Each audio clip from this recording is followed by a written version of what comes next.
Öncelikle hem üzüntülüyüz hem de öfkeliyiz.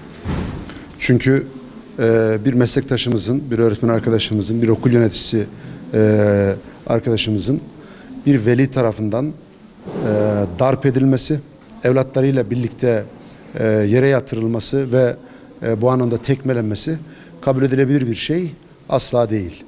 Burada öğretmen arkadaşımızın, okul yöneticisi meslektaşımızın veliyi çocuğunun disiplinsizlikleri, okulun huzurunu bozması, okulda her şeyi alt üst etmesi dolayısıyla okula davet edip bir görüşelim demesi üzerine velinin gelip sen ben nasıl okula çağırırsın kabilinden bir çıkışmayla öğrencilerin huzurunda karşılık verip peşinden buyurun içeri geçelim, içeride görüşelim.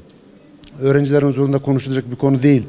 Buyurun odaya geçelim dediğinde bu konuda velinin buna olumlu cevap vermek yerine bu nazik bir eğitimci davetine, bir okul yönetiminin davetine olumlu cevap vermek yerine bunu bir darba şiddete dönüştürüp üzerine çullanması, evlatlarıyla beraber okul içerisinde öğrencilerin önünde bir eğitimciyi darp etmesi tam bir rezalet. Velinin arabanın bagajındakini getir diyerek bir silah iması yaptığı ve arabanın bagajına doğru yeltendiği ve tabiri caizse orada belki bir eğitimciyi katledeceği, bunun kabul edilebilir tarafı yok.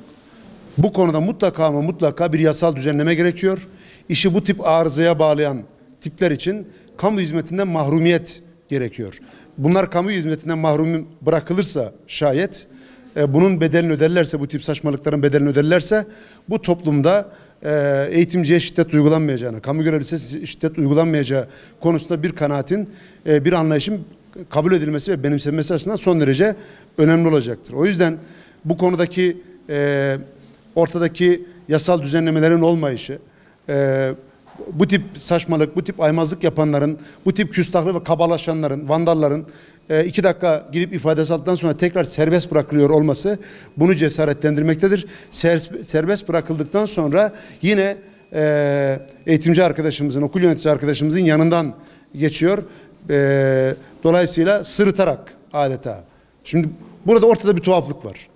Bunun kabul edilebilir tarafı yok. Önümüzde 24 Kasım Öğretmenler Günü var. 24 Kasım Öğretmenler Günü'nde devlet yetkilileri, Milli Eğitim Bakanlığı başta olmak üzere bir sürü afilli cümleler, bir sürü süslü kelimeler ifade edecekler. Ben diyorum ki bırakın süslü kelimeleri, bırakın afilli cümleleri.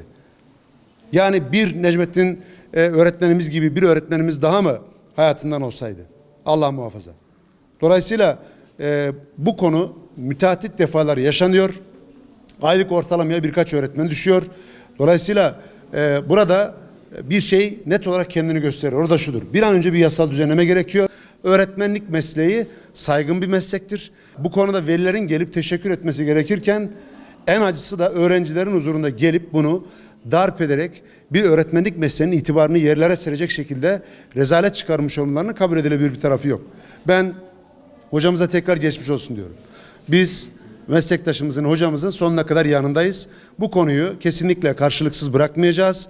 Öğretmen sahipsiz değildir. Eğitim çalışanı sahipsiz değildir. Kamu çalışanı sahipsiz değildir. Meclisten yasa çıkarmasına, bu tip saçmalık yapanların kamu görevlerinden sınırlı hak kullanmasına ya da kullanmaması gibi bir cezayı getirerek toplumda bu konunun yerleşik hale gelmesini sağlanması gerekiyor.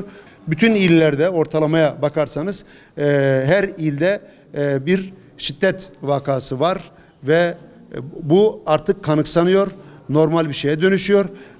Şiddeti uygulayan kişiler karakola gidip ifadesi alındıktan sonra serbest bırakıldığında da bu özendirici bir olay olarak toplumda kanıksanıyor.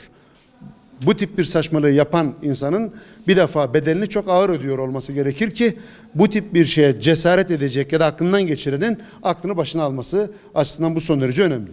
Siyasilerin, politika yapıcıların, Milli Eğitim Bakanlığı'nın, işin muhataplarının hiç beklemeden bu konuya ilişkin bir yasal düzenleme konusunda adım atmalarıdır.